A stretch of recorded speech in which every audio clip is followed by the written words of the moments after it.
हामी एक्लै भए पनि यति सिट आउँथ्यो भन्ने मेरो विश्वास हो। किन आउँथ्यो भने कसरी अरू गठबन्धन नभएको भए, जस्तो नेकपा एमाले र नेकपा माओवादी नमिल्दा, नेकपा एमाले नफुटेको अवस्थामा हुँदा होइन चाहिँ यो आउँथ्यो या आउँदैन थियो भन्न सकिन्न।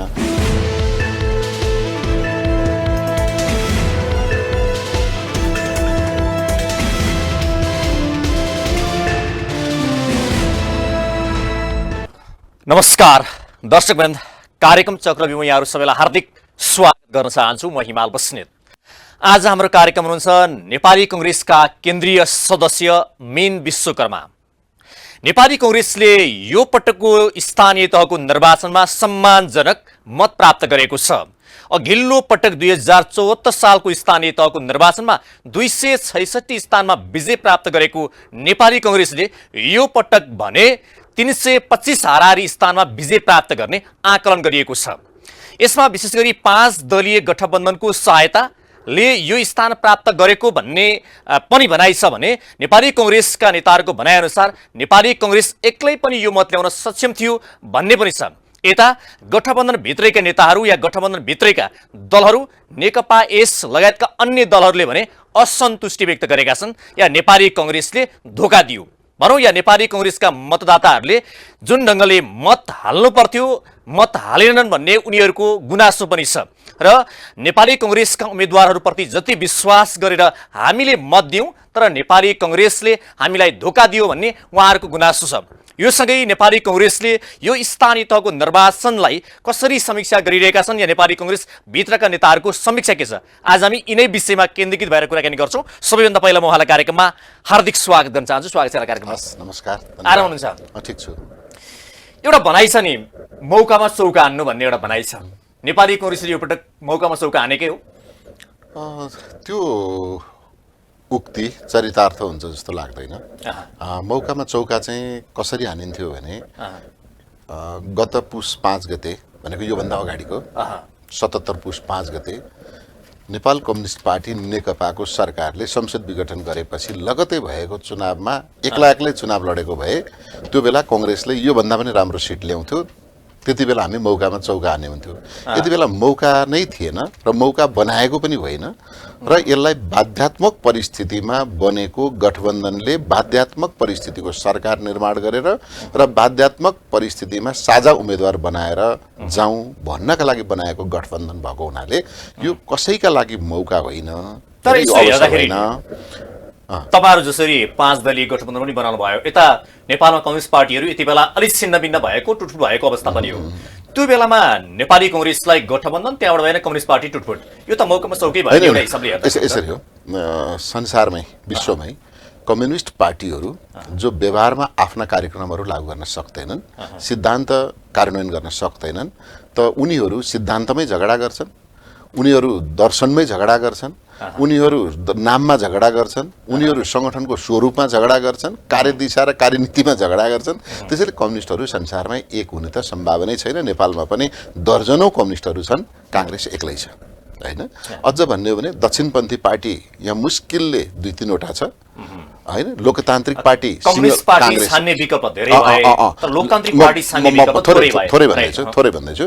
2 दर्जन जति कम्युनिस्ट पार्टी छन्, देखिएका, चिनिएका, गनिएका, र त्यसमा एउटा मात्रै लोकतान्त्रिक पार्टी छ, त्यो जननी जन्मकालदेखि नै नेपाली कांग्रेस हो, र अर्को दक्षिणपन्थी पार्टी छ, राप्रपा लगायतकाहरू। त्यसैले कांग्रेसले चाहिँ यति बेला सिङ्गो कम्युनिस्टसँग पनि कांग्रेस चुनाव लडेकै हो, नेकपासँग चुनाव लडेको हो नि त। उपनिर्वाचनहरू त नेकपासँग, संघीय र प्रदेशको चुनाव पनि नेकपासँग लडेको हो, एमाले र कांग्रेस माओवादी संयुक्त हुँदा लडेको हो। त्यसो भएको हुनाले यति बेला हामीले त्यो बेला मत चाहिँ बढी ल्यायौँ, समग्र सिटको हिसाबले तपाईहरु हारमा हुनुहुन्थ्यो। हामीले मत चाहिँ तत्कालीन अवस्थामा संयुक्त भन्दा 10 लाख कम, एमाले भन्दा 5 लाख बेसी हैन, र माओवादीसँग पनि हिसाब गर्ने हो भनेदेखि हामी झनै हामी 35 लाख ल्यायौँ। संघीय चुनावको कुरा गर्ने हो भने त तपाईहरु 23 सिटमा हुनुहुन्थ्यो, माओवादी तपाईहरु ठुलो पार्टी हो नि, उहाँहरूले 120 सिट जित्दै गर्दाखेरि हामी प्रत्यक्षको कुरा गर्ने हो भने प्रत्यक्षमा हामी 23 सिट ल्यायौँ। यसको अर्थ के हो भने मत चाहिँ फेरि हाम्रो प्रत्यक्षमा 35 लाख छ। 35 लाख मत हुनेले 23 सिट ल्याएको छ भनेको 1 सिट बराबर हाम्रो 1.5 लाख पर्न गयो जनमत पर्न गयो। तर उहाँहरू फेरि के भने 31 लाख लिएर 120 सिट जित्नु भएको छ होइन, 80 सिट 31 लाखले 80 सिट जित्नुभयो, 35 लाखले हामी 23 सिट जित्नु। त्यो प्राविधिक त्रुटिका कुरापट्टि हामी नजाउँ। त अहिले चाहिँ तपाईँले भन्नुभयो जस्तो अवसर के हो भने कम्युनिस्टहरू टुटेको फुटेको बेला भन्दा पनि केही कम्युनिस्टहरू झुटेका पनि छन्। जस्तो नेकपा एमालेसँग विप्लवको कम्युनिस्ट जुट्यो, नेकपा एमालेसँग सिके राउतको पार्टी जुट्यो, नेकपा एमालेसँग राजप्रभा मिल्यो, नेकपा एमालेसँग अरू पार्टीहरू पनि मिले होइन, थुप्रै पार्टीहरू मिले र उहाँहरूको सबै टुक्रा जोड्दाखेरि उहाँहरू पनि 9 वटा हुनुहुँदो रहेछ। तर हामी पनि जोड्दाखेरि हाम्रो 5 दलीय गठबन्धन भयो। हाम्रो 5 दलीय गठबन्धन चाहिँ नेपालको राजनीतिक आन्दोलनमा सहयात्रा गरेका नेताहरूले नेतृत्व गरेको गठबन्धन भयो। उहाँहरूको चाहिँ विभिन्न परिस्थितिमा उब्जिएका गठन भएका दलहरूलाई लिएर उहाँहरू जानुभयो। त यो बिचमा निर्वाचन गर्दा यसलाई मैले अघि के भने यसलाई नेकपा एमालेले यसलाई चाहिँ ठुलो एउटा चाहिँ दुर्दशाका रूपमा लिने कुरा पनि भएन र नेपाली कांग्रेसले यसलाई अवसरको रूपमा लिने पनि भएन। त्यो मैले अलिकति त्यसैले म कहाँनिर चाहिँ भन्न खोजिराखेको छु भने अहिलेको परिस्थितिमा नेपाली कांग्रेसलाई नै नेपाली जनताले विश्वास गर्ने, भरोसा गर्ने, पत्याउने अवस्था आइराखेको बेलामा कांग्रेसले यति कुरा चाहिँ के हो भने घमण्ड गरेन। कांग्रेस म ठुलो पार्टी हुँ, माहौल मेरा पक्षमा बनिराखेको छ भनेर जिद्दी गरेन, मेरो गोरुको भनेन, गरेन र त्यो नगरेका बापत हामी संयुक्त चुनावमा गयौँ। संयुक्त चुनावमा जाँदा यहाँले अघि पृष्ठभूमिमा भन्नुभयो जस्तो कसले कसलाई कति इमान्दार साथ सघायो भन्ने कुरा चाहिँ ठाउँ अनुसार, उम्मेदवार अनुसार, परिस्थिति अनुसार, परिणाम अनुसार देखिँदै आएका छन्। त्यो मैले अघिल्लो तपाईले गरेको जवाफकै अलिकति प्रश्न यहाँनिर म गर्न चाहन्छु। योभन्दा अघिल्लो पटक स्थानीय तहको निर्वाचन तपाईहरुले प्राप्त गरेको मत भनेको 266 स्थानमा विजय प्राप्त गर्नुभएको थियो। यो पटक तपाईहरुले 325 को हाराहारी भनौं, अझ माथि तल केही हुन सक्ला, त्यो स्थान तपाईहरुले प्राप्त गर्नुभएको छ। यो प्राप्त चाहिँ तपाईहरुलाई अन्य कम्युनिस्ट पार्टीहरु, नेकपा माओवादी या नेकपा एस लगायत अन्य पार्टीले सहयोग गरेर प्राप्त भएको कि नेपाली कांग्रेस एक्लैले हिजो भन्दा केही सुधार गरेर प्राप्त भएको हो? हामी एक्लै भए पनि यति सिट आउँथ्यो भन्ने मेरो विश्वास हो। किन आउँथ्यो भने अरु गठबन्धन नभएको भए, जस्तो नेकपा एमाले र नेकपा माओवादी नमिल्दा, नेकपा एमाले नफुटेको अवस्थामा हुँदा हैन चाहिँ यो आउँथ्यो या आउँदैन थियो भन्न सकिन्न। तर नेकपा फुटिसकेर नेकपा एमाले र नेकपा माओवादी केन्द्र बनेको, स्वयं नेकपा एमालेमा पनि पूर्व प्रधानमन्त्री र दुई जना पूर्व प्रधानमन्त्रीले पार्टी फोडेर बाहिर रहनु भएको, नेकपा एकीकृत समाजवादी बनेको अवस्थामा हामी एक्लै नेपाली कांग्रेस, नेकपा एमाले, नेकपा माओवादी केन्द्र, नेकपा एकीकृत समाजवादी लगायतका दलहरू खुल्लम खुल्ला एक्लै उम्मेदवार दिएर जानेको अवस्था हो भने नेपाली कांग्रेसले 400 सिट जित्यो। तपाई यो भन्ने अनुसार जस्तो तपाईले भने अनुसार तपाईकै पार्टीका सभापतिले भने अनुसार जस्तो चुनावको अलि अगाडि भनेको कुराहरू यदि नेकपा एमाले त्यति कमजोर छैन है, अहिले पनि नेकपा एमाले निकै बलियो छ, हामी गठबन्धन गर्नुपर्ने अवस्थामा छौं भनेर उहाँले भन्नुभएको छ। सुन्नु न, त्यो त राजनीतिक के भनिन्छ यो भन्दा रणनीति सँगसँगै ट्याक्टिक्स पनि भन्छौं। नेतृत्वले आफ्नो पार्टीलाई बरकरार राख्नका लागि, विजयी गराउनका लागि र पार्टीभित्र मेलमिलाप गराउनलाई र जस्तो यो गठबन्धनले तपाईहरुलाई के घाटा गर्यो? म भन्दैछु त्यो नेतृत्वले भन्ने कुरा के भन्दाखेरि बार्गेनिङमा 5 दलीय गठबन्धन बार्गेनिङमा छ। हाम्रो साथीहरुलाई उम्मेदवार बनाउनका लागि 753 ठाउँमा दुई जना मेयर उपमेयर दिनलाई नै पनि बागी उठ्ने अवस्था भएको बेला हामीले झन्नै 45-42% त उम्मेदवारी अरूलाई दिनु पर्यो, छोड्नु पर्यो।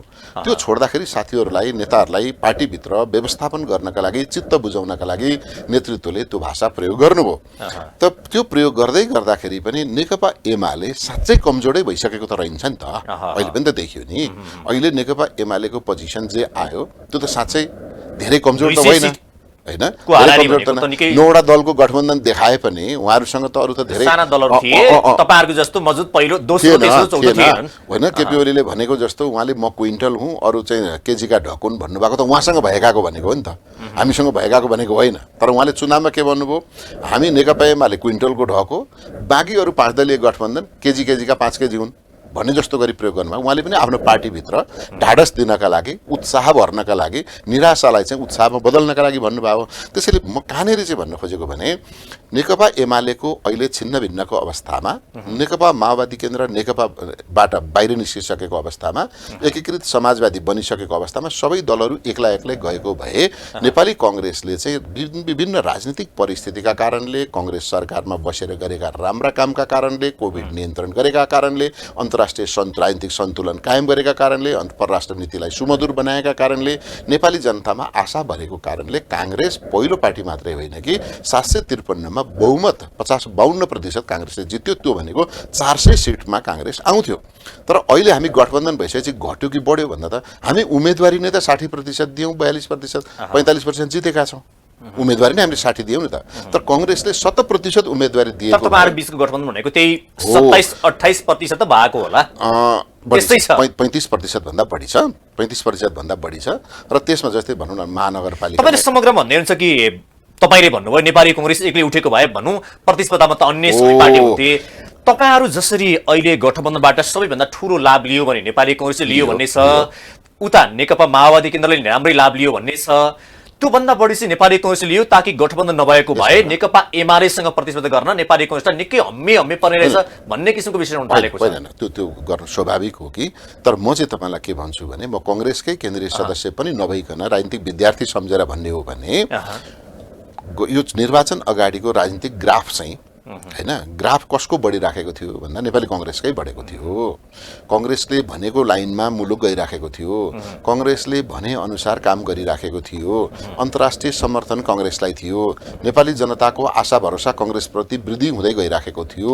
यो परिवेशमा नेकपा एमाले नेपाली जनताका बीचमा अनुहार देखाउन मुस्किल परिराखेको बेलामा हुने निर्वाचनमा कङ्ग्रेसले ल्याउँथ्यो। तर त्यो परिस्थितिको हामीले घमण्ड गरेनौँ के, त्यो परिस्थितिलाई हामीले एकलौटी आफ्नो पक्षमा ल्याउने कोसिस पनि गरेनौँ। र हामीले के भन्यौँ भने हिजो यो मुलुकमा व्यवस्था बदल्दाखेरि पनि हामी सँगै हिँड्यौँ र संविधान रक्षा गर्दै अब नेपाली जनताको अवस्था बदल्न पनि सँगै जाउँ। सँगै जाँदा त मैले पनि केही छोड्नुपर्छ, म ठुलो पार्टी हुँ भनेर हामीले धेरै लिने, सानो पार्टी त हो नि भनेर अर्कोलाई थोरै दिने भनेर खिचातानी नगरिकन जाउँ भनेर हाम्रो पार्टीभित्रका शीर्षस्थै नेताहरूको असन्तुष्टिका बावजुद पनि हामीले धेरै ठाउँमा गठबन्धनलाई सिट छोड्दै गयौँ। त्यो सिट छोडे बापत हो जुन ठाउँ हिजो हामीले हारेका थियौँ, एक्लै लड्दा हारेका थियौँ, त्रिपक्षीय बहुपक्षीय लड्दा हामी हारेका थियौँ, त्यो ठाउँमा हाम्रो सिट थपियो।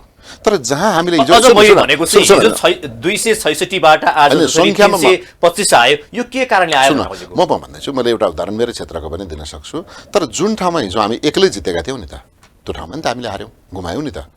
हिजो नेपाल कम्युनिस्ट पार्टी नेकपा एमाले र माओवादी केन्द्र हुँदा भएको धरान हामीले यसपालि गुमाउनु पर्यो हैन। तर बरा क्षेत्र जहाँ 5 दल लाग्दा नि सक्नु भएन, सकेन, जहाँ बरा क्षेत्र थियो, तर त्यहाँ त फेरि एमाले पनि हार्यो, स्वतन्त्रले जितिदियो।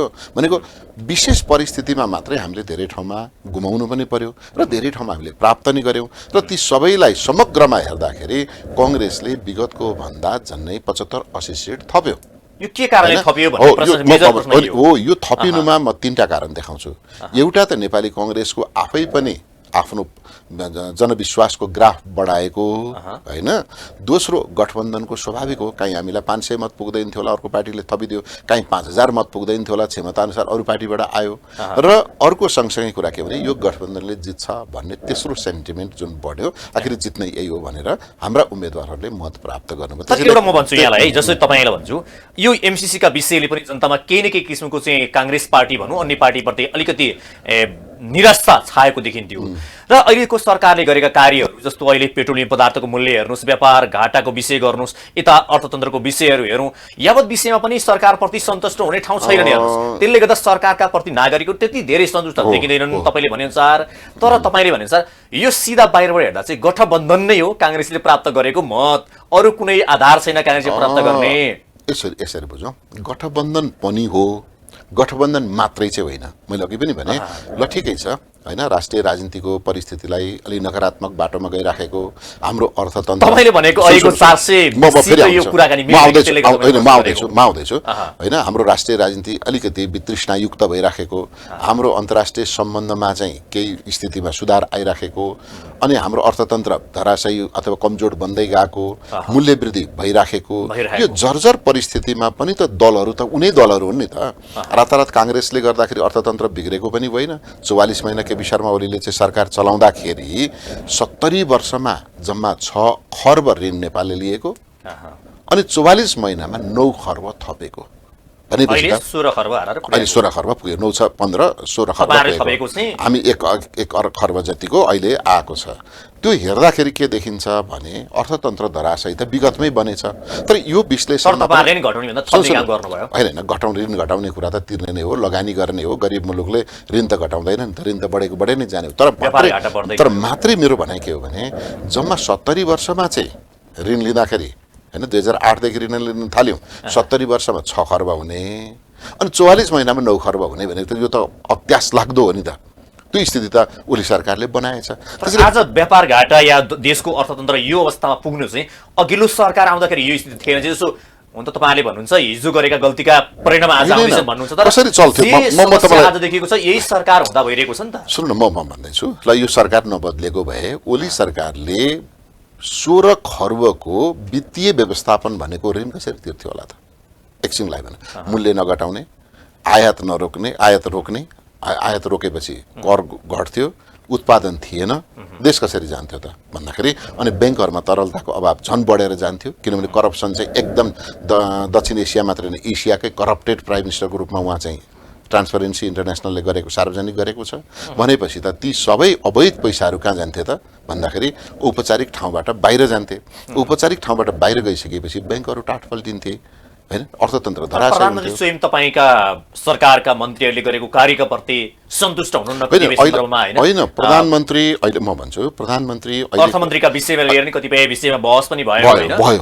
हामीले पनि सुन्नु, यस्तो बेलामा यो अहिलेको सरकारले चलाएको सवारी भनेको सकुशल नयाँ स्ट्यान्ड एउटा पार्क बस पार्कबाट डिप्याचर गरेको होइन कि पुरानो के अरे ड्राइभरले लगेर भड्खारोमा हालिदिएपछि हावाकावा गरेर प्यासेन्जरहरूले लौ न यो ड्राइभरले त डुबायो, भिरबाट खसाल्न लाग्यो, ल आउ न आऊ तिमी जान्ने ड्राइभर, तिमी 4 चोटि चाहिँ ड्राइभिङ गरिसकेको मुलुकलाई ड्राइभर आऊ बचाइदेऊ भनेपछि उहाँ गएर चलाउनु भएको हुनाले यसले के गर्नुपर्छ? भिरबाट खस्न लागेको तपाईँले बचाउनुभयो कि भिरबाट झारिदिनु भयो? अनि झारेका छैनौँ र यसलाई हामीले सुन्नु यसलाई हामीले के भने बिस्तारो धीमा गतिमा, किनभने यसको टायर पम्चर छ, यसको एक्सेल भाँचिया छ अथवा यसको चाहिँ विभिन्न चाहिँ टुटफुटहरू छ र यसलाई गन्तव्यसम्म पुर्याउनु भनेको एउटा स्ट्यान्ड भनेको स्थानीय तहको निर्वाचन, अर्को यसको चाहिँ गन्तव्य भनेको सङ्घीय र प्रदेशको निर्वाचन, त्यहाँसम्म पुर्याउने हो। त्यहाँसम्म पुर्याउँदाखेरि प्रधानमन्त्री सन्तुष्ट धेरै मन्त्रीहरूसँग हुनुहुन्न मलाई पनि लाग्छ। किन लाग्छ त भन्दा यो विपदका बेलामा बनेको सरकारले त विपदको व्यवस्थापन त सहज ढङ्गले गर्नुपर्छ,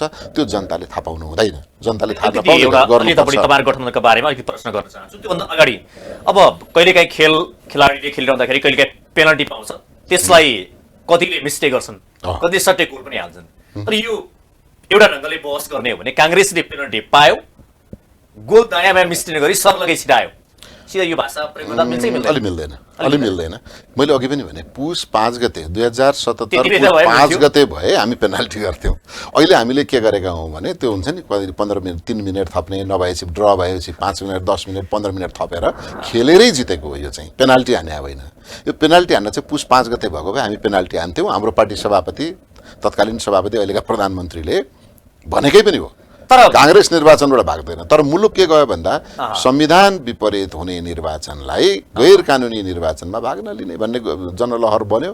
हामी त्यतै काङ्ग्रेस आज जत्रो भएको छ, जति अल्गो भएको छ, यो काङ्ग्रेस मात्रै होइन अन्य पार्टीहरू 5 दलीय गठबन्धन माथि टेकेर अलिकति अल्गो भएको काङ्ग्रेस हाम्रो होलसेलमा उस्तै होइन, हाम्रो होलसेलमा उस्तै भयो। यहाँलाई मैले स्मरण गराउँ, धेरै ठाउँमा हाम्रा बागी उम्मेदवार बने, धेरै ठाउँमा हाम्रो स्वतन्त्र उम्मेदवार बने, धेरै ठाउँमा साथीहरू वितृष्णा भएर उम्मेदवारी 5 वर्ष मेहनत गरेर मेयर उपमेयर हुन्छु भनेर साथीहरू गल्ती भनिरहेको छ तपाईलाई पनि, जस्तो गठबन्धन गरेर चाहिँ काङ्ग्रेसले गल्ती गर्यो भनेर असन्तुष्टि व्यक्त गर्नुभयो। काङ्ग्रेस स्वयंलाई चाहिँ 100% यसले फाइदा पुगेको छैन, मेरो पनि कुरा है। काङ्ग्रेसलाई चाहिँ गठबन्धन काङ्ग्रेसलाई घाटै छ, होइन फाइदा पुगेको छ, तर मैले भने एकदम उत्साहजनक 100% फाइदा छैन।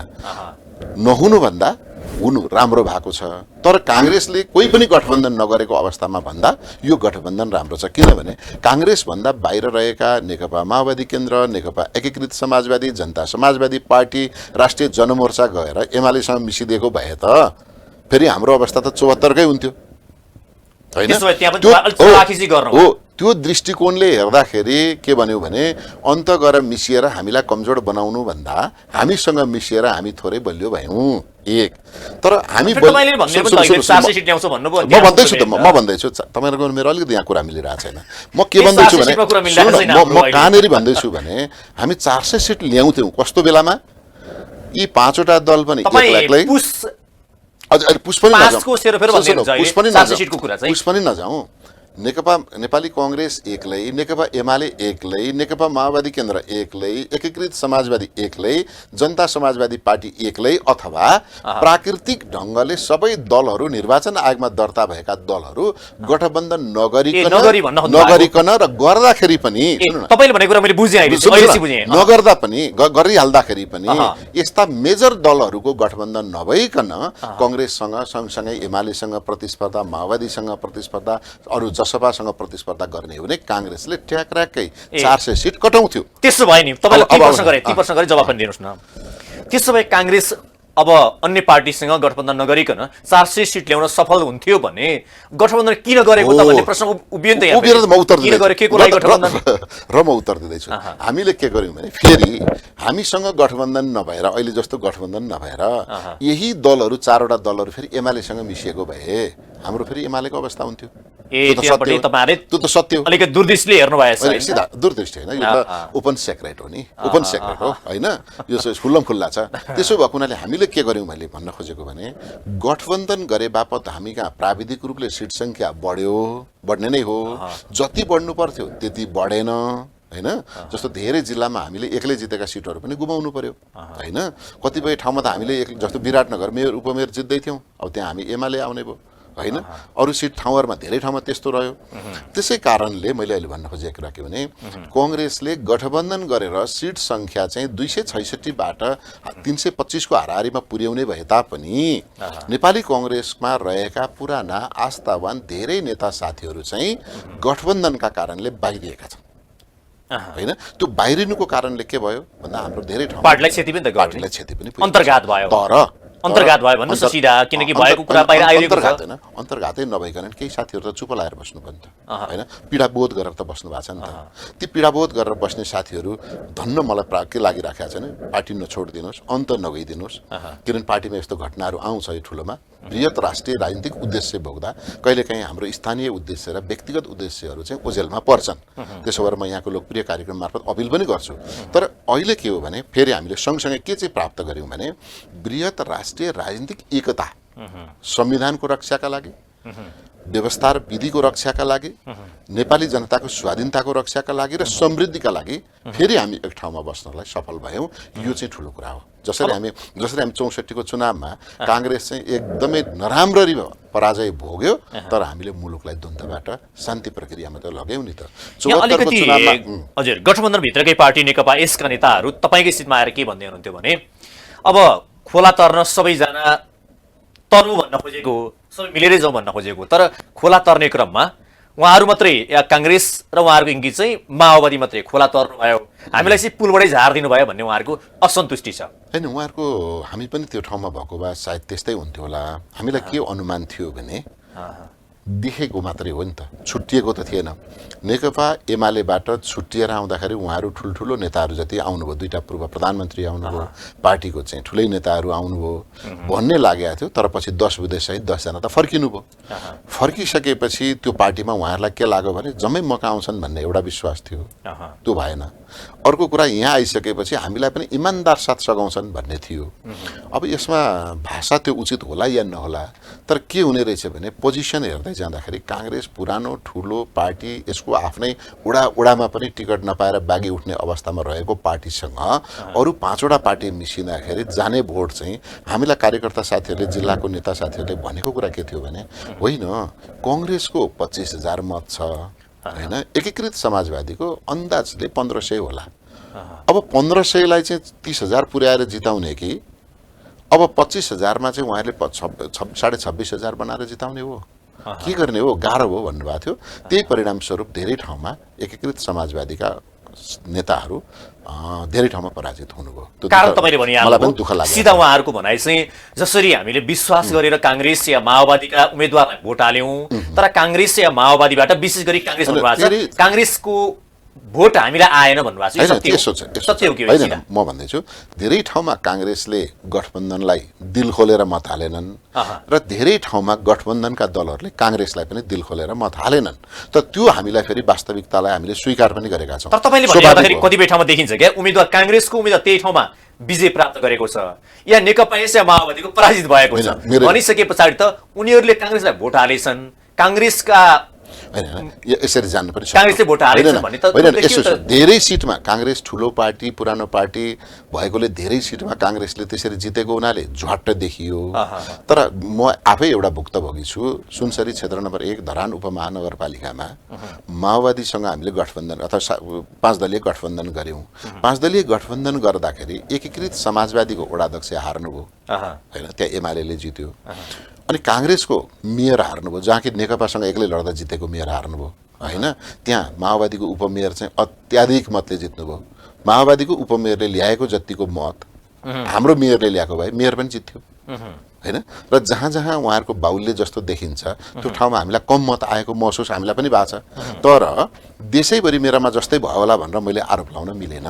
तर एउटा अलिकति अगाडि एउटा के भनिन्थ्यो भने कम्युनिस्टले काङ्ग्रेसलाई भोट हाल्दैनन् भनेर तपाईँहरूको पार्टीभित्र छलफल पनि भयो किनकि त्यो मैले सुनेको पनि छु। कम्युनिस्टहरूले काङ्ग्रेसलाई भोट हाल्दैनन् त्यस कारणले गठबन्धन गर्न आवश्यकता छैन भन्ने तपाईँहरूको निष्कर्ष पनि थियो। तर पछि उहाँहरूको निष्कर्ष के निक्ल्यो भने होइन रहेछ हामीले बरु इमान्दार भएर भोट हाल्यौँ तर काङ्ग्रेसले चाहिँ हामीलाई भोट हाल्ने रहेछन् भन्ने निष्कर्षमा हामी पनि भन्ने उहाँहरूको होइन, निष्कर्ष छ त्यो फेरि। निष्कर्ष यसो छ। निष्कर्ष जहाँ जे भए पनि उदाहरण हेर्ने हो नि त। उदाहरण हेर्दा जस्तो तपाईँ हामीले चाहिँ अमेरिका कस्तो छ भनेर हेर्नु पर्यो भने त्यहाँको राष्ट्रपति जो बाइडनलाई हेरेर अमेरिका यस्तो रहेछ भने जस्तो देशैभरिको 74को चुनावमा कहाँ गएर हामीले माओवादी र काङ्ग्रेसको बिचको सम्बन्धलाई विश्लेषण गऱ्यौँ भने भरतपुर गएर गऱ्यौँ। भरतपुरमा विश्लेषण गर्दाखेरि काङ्ग्रेसको उपमेयरले चाहिँ हाइएस्ट मत ल्याउने, नेकपा माओवादी केन्द्रको मेयर रेणु दाहालले चाहिँ झनै झनै रिइलेक्सन नभएको भए हार्ने होइन। त्यो देख्दाखेरि हामीलाई के लाग्यो भने काङ्ग्रेसले चाहिँ मत हालेन हामीले चाहिँ हाल्यौँ भन्ने उहाँहरूलाई परेको छ। र अहिले पनि हेर्ने हो भने जगन्नाथ पौडेल चुनाव लड्दाखेरि उहाँले त्यत्रो मत ल्याउँदाखेरि पनि अहिले रेणु दाहाल जित्दै हुनुहुन्छ। हामीले पाठ सिक्यौँ र हामीले के गर्यौँ भने गठबन्धनका केही नर्म्स एन्ड भ्यालुजहरूलाई होइन मूल्य मान्यतालाई हामीले बचाउनुपर्छ भनेर प्रधानमन्त्री सभापति पनि जानुभयो र म आफै पनि धेरै ठाउँमा उम्मेदवार मतदाता प्रशिक्षण भनेर म आफै पनि हिँडेँ र मतपत्रको नमुना नै बनाएर अझ मेरो निर्वाचन क्षेत्रमा त देब्रेपट्टि हँसिया हथौडा थियो, दाहिनेपट्टि रुख थियो होइन। तपाईँहरूले देब्रेपट्टि भरे छुट्न सक्छ, पहिले देब्रेपट्टिबाट मतदान गर्नुहोस् भनेर समेत पनि मैले प्रशिक्षण गरेँ होइन। धेरै ठाउँमा प्रशिक्षण गरेर यसरी हिँडेका छौँ। त्यसैले नेतृत्वले गरेको परामर्श र सहमतिका आधारमा मत खेर नजाओस् र धोकाधडी नहोस् भनेर हामीले सचेत गराउने हो, निर्देशन दिने हो, अनुगमन गर्ने हो। अनुगमन गरिसकेपछि त्यो परिणामलाई फेरि हामीले चाहिँ समीक्षा गर्ने हो। तर अब सबै भनेको गोप्य मतदान हो यही हामीले हामी नै एउटै पार्टीका साथीहरूले त मतदान गर्दैनन् भने फरक पार्टीमा चाहिँ हाल्छन् हाल्दैनन् भन्ने कुरामा देखियो नि त। जहाँ जहाँ नेकपा माओवादी केन्द्रको बाहुल्य थियो त्यहाँ काङ्ग्रेसका साथीहरू तानिन निकै गाह्रो भयो होइन। जहाँ जहाँ काङ्ग्रेसको मस्त बाहुल्य थियो त्यहाँ नेकपा एकीकृत समाजवादीको नेकपा माओवादी केन्द्रका साथीहरू तानिन अलिकति गाह्रै भयो। त्यसो भएको हुनाले भनेको जस्तो गरी त जस्तो भुइँमा एकपटक पोखेर फेरि उठाउँदा त्यतिको त्यति हुँदैन क्या, उही चिज हो। त्यसैले एक्लै अर्कालाई दिने तपाईँले भन्नुभएको कहीँ न कहीँ नेकपा यसको हैसियत भनेको अहिले जनताले जुन किसिमको मत दिएर आज 18-20 सिटमा पुगेको छ स्थानीय तहमा उसको अब हिजो तपाईँहरूसँग भाग खोजेको कुरा गर्ने गठबन्धनको कुरा गर्ने भने त हिजो नेकपा एमालेको भाग हामीलाई चाहिन्छ भनेर डिमान्ड पनि गरेको हो। त्यस कारणले तपाईँहरूले भन्न खोज्नुभएको तपाईँले भन्न खोज्नु भएको चाहिँ नेकपा यसको हैसियत भनेको अहिले जनताले दिएको म्यान्डेट जे छ त्यही हो भन्न खोज्नु भएको हो नि। होइन उहाँहरूको त कति हो भन्ने नै थाहा थिएन, नयाँ पार्टी हो नि त, चुनावमा भागै लिएको थिएन। तर हामीले के विश्वास गरेका थियौँ भने 2 पूर्व प्रधानमन्त्री हुनुहुन्छ, शीर्षस्थ नेताहरू हुनुहुन्छ, उहाँहरूले एउटा देशव्यापी क्याम्पेन सुरु गर्नुभएको छ। त्यसो भएको हुनाले हामीसँग सँगसँगै भइसकेपछि सम्मानजनक रूपमा सहभागी गराउँ र उम्मेदवारी दिउँ भनेर दिएको हो र त्यो हामीले इमान्दारिता कायम पनि गरेका छौँ। पोखरा जस्तो महानगरपालिकामा जित्दै हुनुहुन्छ त धनराज आचार्य जित्दै हुनुहुन्छ त होइन।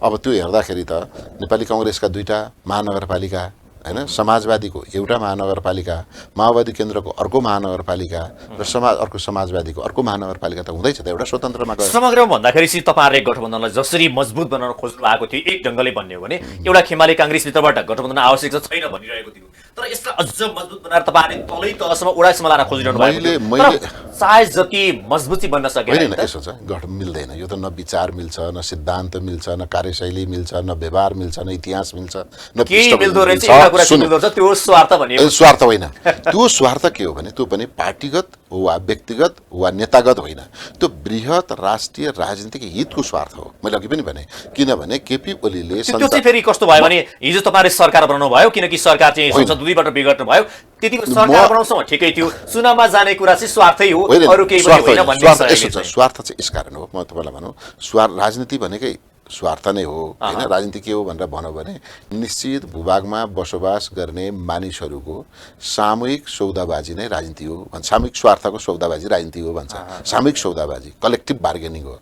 यो कलेक्टिभ बार्गेनिङ के हो भने केपी ओलीले मुलुक सञ्चालन गर्दै गर्दा संविधान मिचियो होइन, देशको अर्थतन्त्र भ्रष्टाचारयुक्त भयो, अन्तर्राष्ट्रिय सम्बन्ध बिग्रियो, कोभिडका बिरामीलाई बचाउनुको सट्टा कोभिडको औषधिमा पनि करप्सन गरियो, नेपालको धर्म संस्कृति र परम्परामाथि खेलबाड गरियो र प्रधानमन्त्रीले कहिलेकाहीँ सिंहदरबारको मन्त्री परिषदकै बैठकमा सी जिनपिङ विचारधारा पढ्ने र कहिलेकाहीँ जनकपुरमा गएर मोदी हो कि ओली हो छुट्याउन नसक्ने, अनि कहिलेकाहीँ गुठीको चाहिँ जमिनहरूमा तस्करलाई दिने कुरा गर्ने, अनि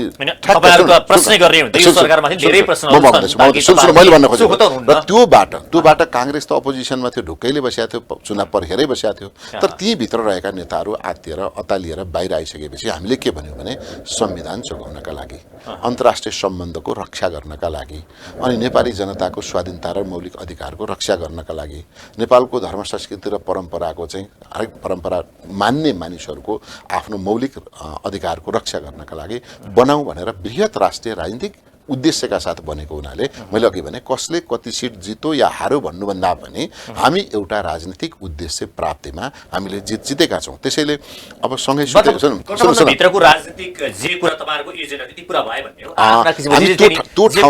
त्यो ठाउँमा हामी निराश बनेका छैनौँ, हामी उत्साहितै छौँ। के कारण पनि म भन्दैछु भने सँगै खान्छ नि त, सँगै सुतेपछि खुट्टा लाग्छ होइन, सँगै तपाईँ हामी सँगै बसेर खाना खाउन त भन्यो भने नि होइन, कसलाई नरम करम त परिहाल्छ, कसलाई न कसलाई त परिहाल्छ।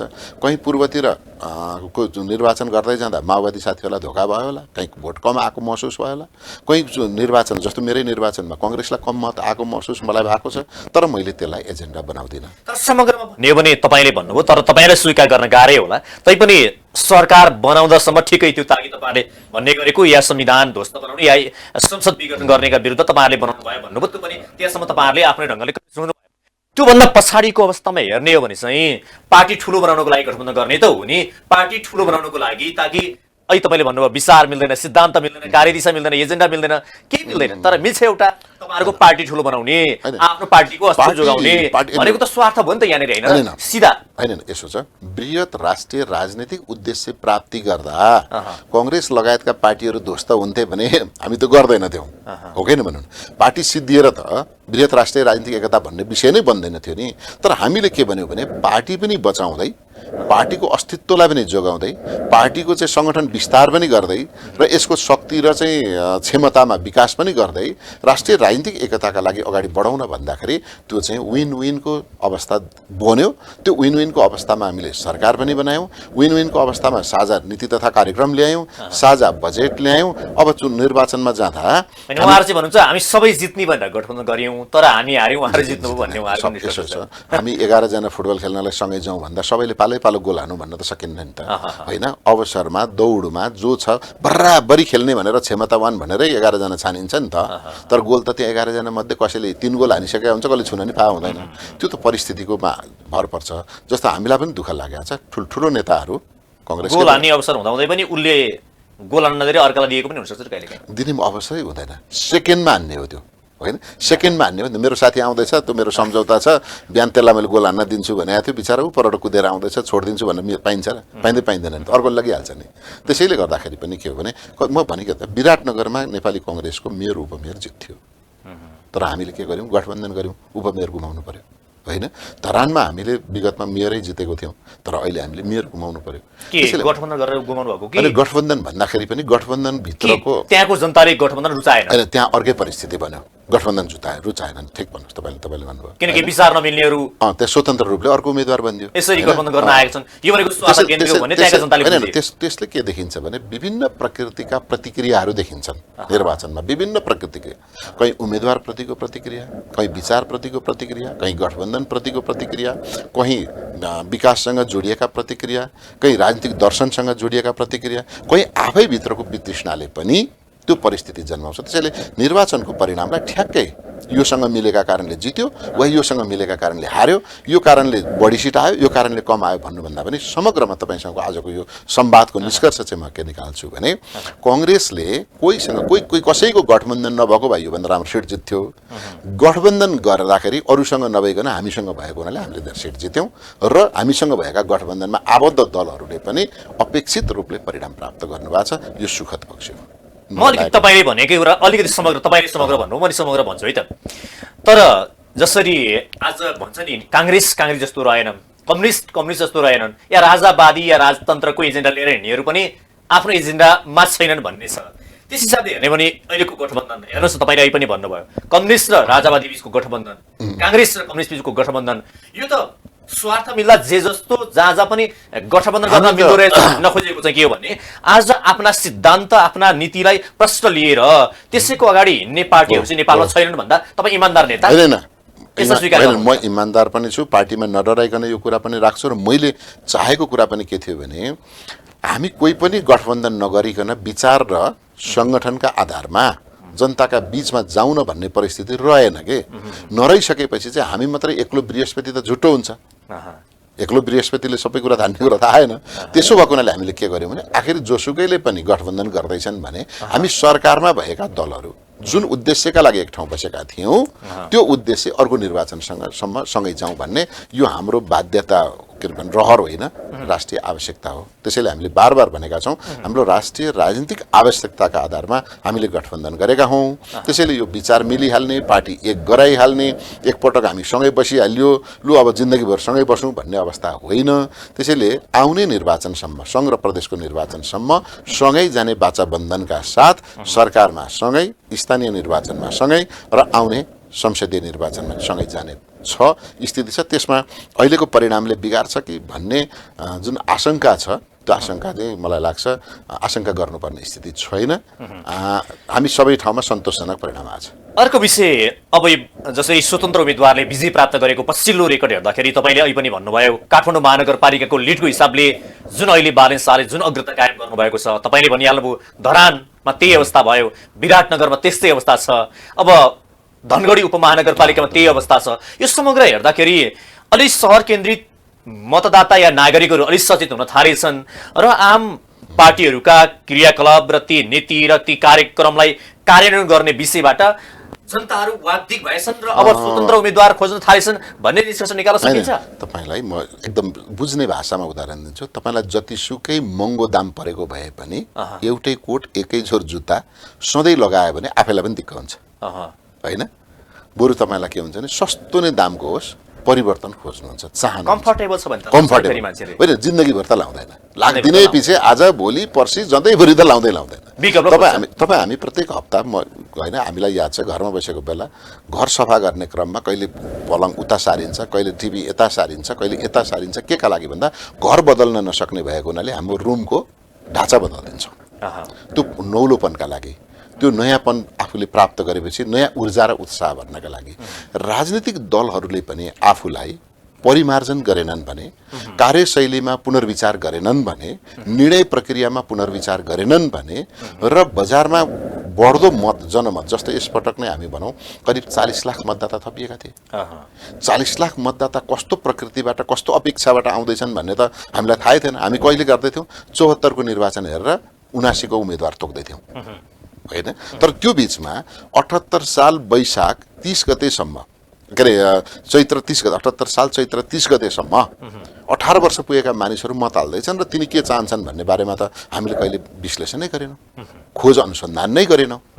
अनि हाम्रा भइराखेका उम्मेदवारहरूप्रति राजनीतिक दृष्टिकोणबाट मात्रै उनीहरू विरोध गर्दैछन् कि हाम्रा कार्यशैलीबाट पनि वितृष्णा जाग्दैछ भन्ने बारेमा पनि हामीले खोजेनछौँ। त्यसैले झट्ट हेर्दाखेरि त हामीलाई काहीँ पीडा भयो होला। काठमाडौँ महानगरपालिकाको जस्तो ठाउँमा काङ्ग्रेसले गत साल उपमेयर जितेको, त्यत्रो मतले जितेको, यसपालि कन्फर्म काङ्ग्रेसले जित्ने गठबन्धनमा त्यो गुमाउनु पर्यो। धरान नगरपालिका मैले नै चाहिँ सबै कुराको नेतृत्व गरिराखेका थिएँ।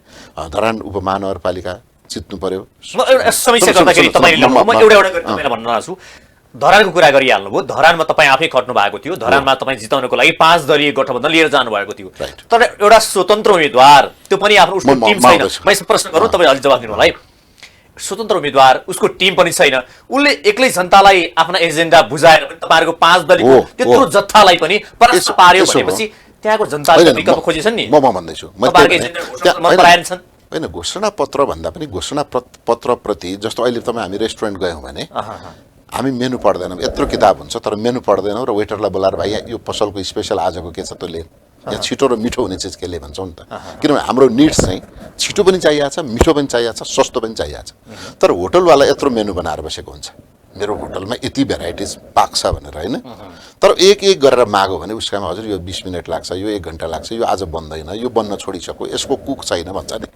हो, पार्टीको अवस्था के भने पार्टीले निर्वाचनमा घोषणा पत्र मार्फत जनताको भोक मेटाउने मेनु पस्किने हो। त्यो मेनु जनताले पढ्दैन, कम पढ्छन्। त्यो थोरै सत्य हुँदैन, त्यो झुटो हुन्छ हो। त्यहाँ उसले सोध्न थाल्दाखेरि धेरै तत्काल पाक्दैन के। तत्काल पाक्ने कुरा होइन, सुन धेरै कतिपय पाक्दै नपाक्ने कुरा पनि राखिएको हुन्छ मेनु बनाउनको लागि मात्रै। यस, र उसले के गर्छ भने हामीले सक्दा, हामी अनुकूल हुँदा अथवा हामीसँग फुल फेजमा क्षमता भयो भने यति भेराइटिज पाक्छ भनेको। तर जहाँ जति बेला जसले पनि जतिखेर पनि त्यो सबै पाक्दैन। त्यसैले मतदाताहरू के गर्छन् भने घोषणा पत्रलाई मेनुको रूपमा लिएका हुन्छन् र उनले हेर्ने दुईटा कुरा, एउटा उम्मेदवारको व्यवहार शैली, कार्यशैली, क्षमता, योग्यता, उसको चाहिँ समाजमा छवि हेर्ने हो। दोस्रो, यो कुन दलबाट प्रतिनिधित्व गर्छ र यो दलले राष्ट्रिय र स्थानीय तहमा के काम गरेको छ र यसको पृष्ठभूमि के छ हेर्ने हो। अघि पनि मैले सुरुमै भने कि यो स्वतन्त्र उम्मेदवारहरूको जितबाट म चाहिँ अत्तालिएको छैन है, म निराश पनि भएको छैन। मेरै नगरपालिकामा भयो र पनि म निराश के छैन। म पराजित भएको मेरो पार्टीका उम्मेदवारले तर तपाईलाई चुनौती त भयो। म भन्दैछु, सुन हामीले यसलाई समीक्षा पनि गर्यौँ, संक्षिप्त समीक्षा गरेर म काठमाडौँ आएको हो र पराजित भएका उम्मेदवार किशोर राईले नै आज पदस्थापनमा गएर स्वतन्त्र उम्मेदवारलाई मैले नै भने सहयोग गर्नुपर्छ भनेर उहाँले कलम र डायरी दिएर दुईटैलाई तपाईले राम्रो काम गर्नुहोस्, लोकतन्त्रको जित भएको छ, स्वतन्त्र उम्मेदवारले तपाईले जित्नु भनेको पनि राजनीतिक रूपमा नयाँ पाठ हामीले सिकेका छौँ भनेर उहाँले त्यो संस्कार देखाएर आउनुभयो। यसले जित्नेलाई हार्नेले सम्मान गर्ने, उसलाई बधाई दिने, शुभकामना दिने, त्यो राजनीतिक संस्कार भन्छ नि त। पदस्थापन होइन, घरमा गएर बधाई शुभकामना मात्रै होइन, कार्यालयमै गएर नगरपालिकामा पदस्थापन गर्दा शपथ ग्रहणमै गएर कुर्सीमा बस्ने बेलामा कलम र डायरी चाहिँ काङ्ग्रेसको साथीले दिएर होइन ल यो राम्रो काम गर्नु होला, तपाईँप्रति जनताको धेरै विश्वास छ, विश्वासघात नगर्नु होला भनेर राजनीतिक संस्कारका साथ आउनु पर्यो। यसलाई हामीले कसरी लिएका छौँ भने चुनावमा पराजित भए तापनि हामीले यसलाई हाम्रो पार्टीको कार्यशैली, हाम्रो पार्टीको निर्णय प्रक्रिया र हाम्रो नेतृत्वले गर्ने बुझाइमा हामीले पुनर्विचार गरेनौँ भने हामी 75 वर्ष पुरानो पार्टीले पनि यो मुलुकमा फेरि जनविश्वास लिनका लागि कठिन हुँदो रहेछ।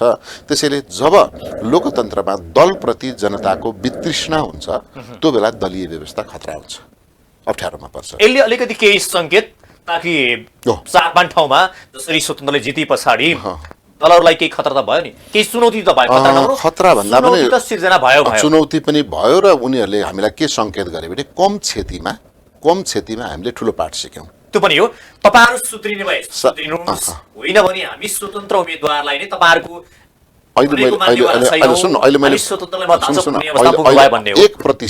1% उम्मेदवार स्वतन्त्रले जिते। 1%, 753 भनेको लगभग 8-9 जनाले ठुल्ठुलो पालिकामा स्वतन्त्रले जिते। वडा अध्यक्षको हेर्ने भने पनि 1% जतिले स्वतन्त्र राम्रै हो नि, स्वतन्त्रले हो। त्यही भएर मैले भनेको त्यो कहाँनिर हो भने 1% को परिणामबाट हामीले 100% पाठ सिक्नु पर्यो। होइन भने त्यो स्वतन्त्र 100% पुग्ला। होइन भोलि त असन्तुष्टि बढ्दै जाँदाखेरि त दलीय व्यवस्था चाहिँ बिस्तारो बिस्तारो निर्दलीय हुने खतरा हुन्छ नि त होइन र यो निर्दलीय हुँदै गइसक्यो भने के हुन थाल्छ त त्यस पछाडि त निरङ्कुशता जान्छ। त्यसो भएको हुनाले मैले अघि पनि भने मैले मेरो कार्यशैलीमा सुधार आउनुपर्छ होला होइन, मेरो पार्टीको कार्यशैलीमा सुधार आउनुपर्छ होला, मेरा पार्टीका साथीहरूको कार्यशैलीमा सुधार आउनुपर्छ होला, मैले गर्ने निर्णय प्रक्रियामा सुधार आउनुपर्छ होला। जसले जसले उम्मेदवारी दिनुभयो हामीले प्राप्त गरेको संविधानको उल्लेखित व्यवस्था बमोजिम उहाँहरू उम्मेदवार बन्नुभयो, जनताले उनीहरू मार्फत अभिमत जाहेर गरेर हामीलाई सचेत गरेका छन्। मैले यसरी बुझेको छु। अब अर्को विषय तपाईँलाई उठाएँ मैले, यो चुनावका बेलामा टिकट किनबेचको कुरा नि हल्ला बाहिर आयो होइन। तपाईँहरू पार्टीभित्र काङ्ग्रेस, एमाले, माओवादी, अन्य पार्टीभित्र टिकट किनबेच हुन्छ अरे भन्ने हल्ला मात्रै बाहिर आएको, प्रमाण केही पनि छैन। यो हल्ला मात्रै हो कि पार्टीभित्र साँच्चै चुनावमा चाहिँ टिकट किनबेच पनि हुन्छ? म यसो गरौँ, ठ्याक्कै किनबेच चाहिँ फिल्म हलको टिकट जस्तो हुँदो रहेछ होइन। मैले सुनेको पनि छु, भोगेको पनि छु, देख्नु भयो होला, देखेको पनि छु। र के गरिन्छ भने एउटा चाहिँ नेतृत्वले तपाईँलाई निर्वाचनमा अब 753 दुना हिसाब गरौँ, झनै झनै 1507 जना मान्छे होइन उम्मेदवार बनाउनुपर्छ, 1506 जना। 1506 जना उम्मेदवार बनाउँदा पार्टीमा लगनशील, योगदान, त्यागी, अनुशासित, प्रतिबद्ध खोज्दै जाँदाखेरि चुनावमा लाग्ने खर्च कुनै उम्मेदवारसँग हुँदैन, कुनै उम्मेदवारसँग अपार हुन्छ। त्यति बेला हामीले के गर्दो रहेछौँ व्यावहारिक रूपमा भने, ठिक छ चुनावमा तपाईँले फलानु उम्मेदवारलाई पनि सहयोग गर्नु है, त्योसँग विचार केही पनि छैन, त्यसलाई जिताउनुपर्छ भनेपछि हुन्छ दाइ भाइ अथवा नेताज्यू मन्त्रीज्यू होइन फलानु म त्यसलाई सहयोग गर्छु, हुन्छ ल मलाई टिकट दिनु भने म त्यसलाई पनि जिताउँछु। यस्तो किसिमको सहकार्यमा एक खालको पैसा नै भनौँ अथवा कारोबारको जस्तै मान्नुहोस्, त्यो हुन्छ। त्यो तपाईँलाई म टिकट बाँड्दैछु भने मलाई नदिएर के हुने भयो, मलाई चाहिँ तपाईँलाई पनि टिकट दिन मन छ, तपाईँ खाता पितावाला हुनुहुन्छ, मलाई अर्को इमान्दार निष्ठावान छ, ऊ आर्थिक अवस्थाले कमजोर छ, त्यसलाई पनि जिताउन मन छ भने त्यसलाई सहयोग गर्नु है भनेर जाने एउटा भयो। अब अर्को चाहिँ हामीले नचाहँदै दुरुपयोग के हुने रहेछ भने सबै मानिस सज्जनै त हुँदैनन्, केही मानिस चाहिँ दुष्ट पनि हुन्छन्, केही मानिस नराम्रा पनि हुन्छन्। उनीहरूले अधिकार प्राप्त गरिसकेपछि ल यसपालि टिकट मैले बाँड्ने हो, म त उठ्दै छैन अथवा म पनि उठ्दैछु, मेयर अथवा उपमेयर उठ्दैछु, मलाई कहिले कति सहयोग गर्छस् भनेर खुल्लम खुल्ला उनीहरूले हाक्का हाक्की भन्ने गरेको पनि मैले देखेँ, पाएँ, सुने। त्यो कुरा केन्द्रीय कार्यालयमा मैले पनि भने, अरूले पनि भन्नुभयो र हाम्रो निर्वाचन परिचालन समितिको संयोजक उपसभापति पूर्णबहादुर खड्का हुनुहुन्छ, उहाँ यहाँले अहिलेसम्म बुझेसम्म नेपाली कङ्ग्रेसभित्र अत्यन्तै निष्ठावान, सफा चरित्र भएको, कुनै पनि यस्ता खालको अनियमितताको आरोप नलागेका व्यक्ति पार्टीको निर्वाचन परिचालन समितिको संयोजक हुनुहुन्थ्यो। उहाँले नै निर्देशन गर्नुभयो कसैले पनि कुनै पनि तहको उम्मेदवारी दिँदा अझ तपाईँले भन्दाखेरि चाहिँ जो आकाङ्क्षा व्यक्त गर्दा नै दस्तुर लिए केही साथीहरूले चाहिँ आकाङ्क्षा दस्तुर हुँदा म यसपालि मेयर लड्छु है, मेरो पनि नाम पठाउनु भन्दा र त्यसो भए तपाईँले 10,000 जम्मा गर्नु, 20,000 जम्मा गर्नु, 1-1 लाख जम्मा गर्नु भन्ने चाहिँ हामी कहाँ अपुष्ट समाचारहरू आइसकेपछि हामीले तुरुन्तै के लेख्यौँ भने कुनै पनि पार्टीको साथीले कुनै पनि पदमा उम्मेदवारी दिने आकाङ्क्षा व्यक्त गरेकै भरमा उनीहरूसित दस्तुर माग्ने, लिने, उठाउने, औपचारिक अनौपचारिक कारोबार गरेको भन्ने सुन्नमा आएको हुनाले त्यस्तो काम कहीँ पनि नगर्नु, पार्टीले कडा कारवाही गर्छ भने हामीले परिपत्र गऱ्यौँ। र परिणाममा त काहीँ न काहीँ फेरि पनि के भयो भने आर्थिक प्रलोभनमा परेर कहीँ कुनै साथीहरूले सबैले गरे भन्दिनँ, हाम्रो पार्टी ठुलो पार्टी छ, यो ठुलो पार्टीमा धेरै साथीहरू इमान्दार हुनुहुन्छ, त्यसकारण पार्टी आजसम्म बचेको छ। तर समुद्रमा काहीँ न काहीँ सबै पानी सफा हुँदैन, मान्यता समुद्रको पानी जल हामी चढाउन ल्याउँछौँ तर सबै पानी समुद्रका पानीहरू सफा हुँदैन, काहीँ न काहीँ त्यस्तो त्रुटि भएको छ, हामी नियन्त्रण गर्ने पक्षमा छौँ। अर्को विषय अब हामी अन्तिममा पनि छौँ, जस्तो काठमाडौँ महानगरपालिकाकै विषय र अन्य महानगरपालिकाका विषयमा नेपाली कङ्ग्रेसले जसरी काठमाडौँ महानगरपालिकामा विजय प्राप्त गर्ने त्यो अपेक्षा गरेको थियो भन्ने लाग्छ, किनभने धेरैको त्यो पनि अनुमान पनि थियो। तर आज स्वतन्त्र उम्मेदवारले जसरी लिड गर्नु भएको छ लगभग करिब गुमाउने अवस्थामा पुगेको हो कि भन्न सकिन्छ। अब यो अहिलेको अवस्था हेर्दाखेरि अझै पनि छ केही मत गण्ड बाँकी, तर पनि यो भन्न सकिन्छ ताकि जुन जुन ठाउँमा नेपाली कङ्ग्रेसले अपेक्षा गरेको ठाउँमा हार्यो त्यहाँ चाहिँ काङ्ग्रेसको उम्मेदवार राम्रो भएन कि, गोजीबाट टिकट वितरण गरियो कि, या भनौँ अन्य पार्टीको उम्मेदवार राम्रो भयो कि, अब अरू पनि विषय होलान् पार्टीभित्र कहिलेकाहीँ अन्तर्घात पनि हुन्छ, अन्तर्घातले गर्दा बिग्रियो भन्नुहोस् त। यसो छ, धेरै ठाउँमा त अन्तर्घात चाहिँ नेपाली कङ्ग्रेस एउटा स्वतन्त्र अभिव्यक्ति राख्ने मात्रै पार्टी भन्ने होइन कि स्वतन्त्र व्यवहार पनि गरिदिन्छन्। त्यो स्वतन्त्र व्यवहार पनि गरिदिने हुँदाखेरि कम्तीमा पनि 5 देखि 7% त हाम्रो मै चुनाव लड्दा नै अन्तर्घाती मत छुट्याएरै लड्ने हो। त्यो छुट्याउनै पर्छ, छुट्याउने साथीहरू मान्दैनन्, त्यो कहाँ जान्छन् कोबाट परिचालित हुन्छन्, त्यो असन्तुष्ट व्यक्तिसँग असन्तुष्ट, आफूले टिकट नपाएको असन्तुष्टि होइन, आफूले मन नपरेको मान्छेले पाएको असन्तुष्टि आदि इत्यादि जोड्दाखेरि 1000 मतमा झन्डै 500-700 मत जो जान्छ, 10,000 मतमा 500-600 मत जान्छ। अब काठमाडौँ, धनगढी, धरान जस्तो ठाउँमा मुख्य एकदमै सेन्सिटिभ ठाउँहरू हुन्, किनकि नेपाली कांग्रेसले धनगढीमा त योभन्दा अगाडि जितेको, धनगढी पनि जितेको, धरान पनि जितेको र काठमाडौँ पनि हामी जिते सर हो। हाम्रो त्यो बेला नि अन्तर्घातै राजुराज जोशी हार्नुभयो होइन। र यसपटक पनि हामीले सृजना सिंहलाई उठाउँदै गर्दाखेरि हामीले के बुझ्यौँ भने गठबन्धन पनि छँदैछ, सामान्यतया हामीले धेरै विवाद नगरिकन जसलाई उठाए पनि हुन्छ भन्ने भयौँ। त्यसमा पनि हामीले हेभी वेटकै रूपमा चाहिँ होइन सृजना सिंहलाई हामीले उम्मेदवार बनायौँ। तर हामीले के बुझेनौँ भने हाम्रो पार्टीको परिस्थितिका बारेमा चाहिँ हामी छलफल गऱ्यौँ, हाम्रो स्ट्रेन्थका बारेमा छलफल गऱ्यौँ, तर बजारको माग के छ भन्ने बारेमा हामीले छलफल अनुसन्धान गर्नु भएन, गरेनछौँ। भन्नेको मतलब अघि पनि मैले एउटा रेस्टुरेन्टको उदाहरण दिएको थिएँ। मेरो रेस्टुरेन्टमा बसेका टेबलमा बसेका मानिसहरू के खान आएका छन् भन्ने भएन कि आफ्नो मेनु पढेर हामीले भटाभट सुनायौँ कि है, मेरोमा मोमो पाक्छ, थुक्पा पाक्छ, चाउमिन पाक्छ, पिज्जा पाक्छ, बर्गर पाक्छ भनेर चाहिँ फटाफट दियौँ। तर त्यो मतदाताले को अपेक्षा के छ भन्ने बारेमा चाहिँ त्यसपटक भएन।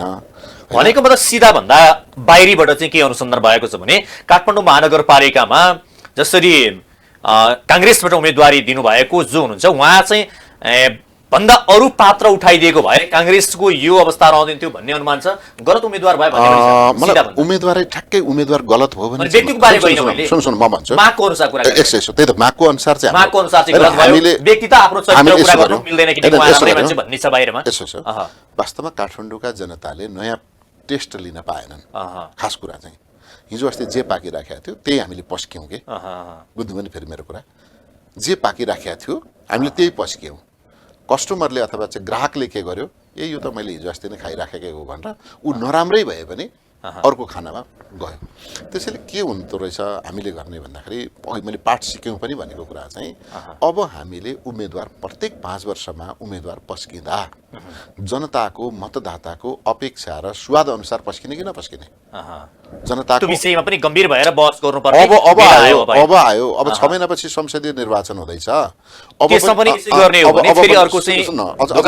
अझ प्रष्ट भाषामा भनौँ, मेरो पार्टीमा 20 वर्ष खटेको, 15 वर्ष जेल गएको, बिचरा त्यागी, आजसम्म केही गर्न सकेन, त्यो परिवार रिसाएको छ, त्यो परिवार सुन त्यसको जातका यति मानिस छन्, त्यो फलानु धर्ममा लागेको, त्यसको धर्मको यत्रो भारी पकेट छ, त्यो काठमाडौँमा फलानु जातको मान्छेले जित्छ भन्ने जुन हाम्रो परम्परावादी धारणा थियो नि, त्यो परम्परावादी धारणामा त ठुलो चट्याङ पर्यो, वज्रपात तहस नहस बनाइदियो।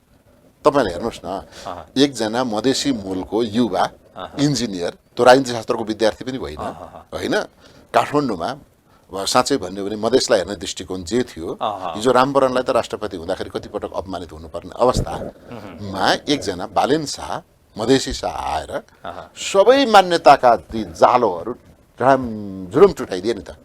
त्यसले के बुझ्यो भने सबै बिउजिए यति बेला हैन त, सबै बिउजिए। अब अस्ति मतगणना हुँदै जाँदाखेरि अब ओटुतिर आएपछि जित्छ अरे, भेडासिंहतिर आएपछि जित्छ अरे होइन, अब असन साइड आइसकेपछि जित्छ भन्ने एउटा किसिमको आकलन थियो। त्यो सबै असफल हुँदै गइसक्यो। डल्लुमा आएपछि जित्छ फलानाले जित्छ भन्ने जुन थियो नि, नेवार पकेट एरिया आएपछि जित्छ, झन् लिड गरेर गइदियो।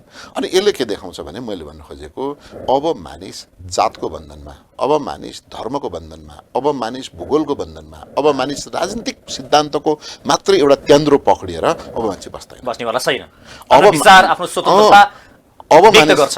मलाई चाहिँ के लागेको छ भने भलै हामीले पस्किएका उम्मेदवारले पराजितको पीडा भोग्नुपर्ने अवस्था त आउँदैछ, तथापि म चाहिँ के भन्दैछु भने हामीले सानो क्षति भन्छु म यसलाई, ठुलो क्षति मान्दिनँ। 1% विद्रोही उम्मेदवारहरू अथवा स्वतन्त्र उम्मेदवारहरू का कारणले हामीले कांग्रेस जस्तो 75 वर्ष पुरानो पार्टीले, मुलुकको जिम्मेवारी लिने पार्टीले, जनताको भरोसा बोकेको पार्टीले अब पाठ सिक्नुपर्छ र यो हारलाई हामीले चाहिँ हार मान्ने होइन कि यसलाई पाठ सिकेर हामीले सानो प्रश्न छ छोटो दबाबको चाहिँ अपेक्षा गरेँ। अहिले पेट्रोलियम पदार्थको मूल्य 180 पुगेको छ। जसरी पेट्रोलियम पदार्थको मूल्य यो गएको एक वर्षमा लगभग 78 रुपियाँ कति भनिएको छ, त्यो हाराहारीमा वृद्धि भएछ। यसरी पेट्रोलियम पदार्थको मूल्य बढिएको छ, ग्यासको मूल्य पनि 1800 पुगेको छ। यस तपाईहरुको सरकार छ हैन, अहिले चाहिँ यसरी जनताहरू यसले गर्दा समग्र बजारदेखि लिएर हरेक क्षेत्रमा प्रभाव पार्ने नै भयो। यो नियन्त्रण गर्नको लागि तपाईहरुले कहिले प्रयास गर्नुहुन्छ? अझै पनि मैले केही साथीहरुसँग सल्लाह गरेँ। भर्खर यहाँ आउनुभन्दा अगाडि म सिंहदरबारमै थिएँ र केही लाइक माइन्डेड र क्षमता राख्ने कुरा बुझ्ने साथीहरुसँग, मिडियाकै साथीहरुसित पनि परामर्श गरेँ। के उपाय गर्न सकिन्छ? भारतभन्दा यहाँ सस्तो करको मूल्य घटाएर समायोजन गर्न सकिन्छ भन्ने छ एउटा आउँदैछ विकल्प यही हो। तर नेपालमा मूल्य सस्तो हुँदा, पेट्रोलियम पदार्थको मूल्य भारतभन्दा सस्तो हुँदा यसको सदुपयोग हुन्छ कि दुरुपयोग हुन्छ? हामी डलरमा खरिद गरेर हैन, हामीले जुन बिक्री गर्दैछौँ, बजारमा बेच्दैछौँ, खुल्ला सिमाना छ। एउटा कुरा यो, यसलाई मैले यति मात्रै भने धेरै भन्ने। दोस्रो कुरा चाहिँ नेपाली जनताको पर क्यापिटा जुन क्रय शक्ति छ नि, त्यो क्रय शक्तिको तुलनामा यो मूल्य अत्यन्तै ज्यादा भयो र नेपाली जनताको ढाड सेकिने भयो। र यसको मैले भने यो मूल्य घट्नु पनि पर्छ, यसको दुरुपयोग हुनु पनि हुँदैन। र हाम्रो चाहिँ सञ्चित भएको डलरबाट किनेर फेरि हामीले चाहिँ खुल्ला सिमाना मार्फत यसको दुरुपयोग गऱ्यौँ भने हाम्रो अर्थतन्त्र झन् कमजोर हुन्छ। र अर्को कुरा, सहरमा बस्ने मानिसहरूको ग्यास, पेट्रोल, डिजेल हैन लगायतका वस्तुको आयात गर्नका लागि, सस्तो आयात गर्नका लागि फेरि ग्रामीण जनतामा बाख्रा पाठा र चाहिँ धान, मकै, कोदो, गहुँ बेचेका पैसाको करबाट फेरि राज्य धान्ने कुरा पनि भएन। त्यसैले यो लोक कल्याणकारी राज्य व्यवस्था हुनका लागि के गर्नुपर्छ भन्दा साथीहरूको परामर्शबाट एउटा निष्कर्ष के निस्क्यो भने हामीले गरिबीको परिचय पत्र दिँदैछौँ, गरिब घर परिवारको।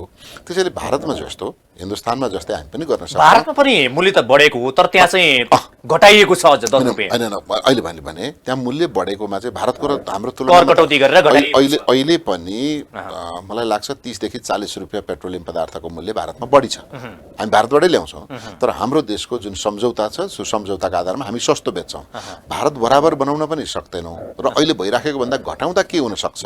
किनभने नेपालीले किनेर उपयोग गर्न त सक्दैनन्। भनिसकेपछि यसको विकल्पमा सरकारले भारतमा जस्तै अहिले हामीले सरकारले पैसा दिनुभन्दा सरकारले लिने पैसा नलिदिए भयो नि त, भनेको कर नलिदिए हो। त्यो कर नलिदिए यो गर्न चाहिँ किन सक्दैन सरकारले? किनकि तपाईले भने अनुसार जसरी अहिले खरिद गरेको र बिक्री गरेको त्यो फरक चाहिँ लगभग 63 जति फरक छ भन्ने छ। 63 हो, 63 छ, 63 फरक छ, 63 रुपैयाँ फरक छ पेट्रोलमा। त्यसलाई समायोजन गर्न किन नसक्ने भन्ने प्रश्न मेजर पर्छ। यसलाई यसो छ, यसलाई व्यवस्थापकीय पाटोमा लानुपर्छ र हामीले प्रत्येक सवारी साधन भएको त आखिर हामीसँग अभिलेख छ नि त। त्यो सब बजारमा चाहिँ खुल्लम खुल्ला दिने भन्दा पनि उसलाई चाहिँ हप्ताको, मासिकको, महिनाको कुपन दिएर तेल कुपनबाट लाउने गर्नु पर्यो हैन। त्यसो गर्यौँ भने यसको के हुन सक्छ त भन्दा दुरुपयोग हुँदैन, सीमा बाहिर जाँदैन। सीमा बाहिर नगरेपछि अब नेपालमा चाहिँ भारतमा भन्दा 40 रुपियाँ सस्तो भइसकेपछि खुल्ला बोर्डरमा के हुन्छ होला? त्यहीँबाट किनेर ल्याए डलरमा, यता फेरि हामीले नेपाली रुपियाँ कालोबजारी सुरु हुन्छ। त्यसो भएको हुनाले त्यो पनि गर्न दिनु भएन र सँगसँगै नेपाली जनतालाई राहत पनि दिनका लागि यसको विषय तपाई पार्टी भित्र या सरकारसँग छलफल गरिरहेको छु, छलफल गराइराखेको छु। आजै पनि म अस्तिको दिन आएँ, हिजो थोरै अरू भेटघाट थियो र आज बिहानदेखि म यसैमा नै लागेको छु। हामी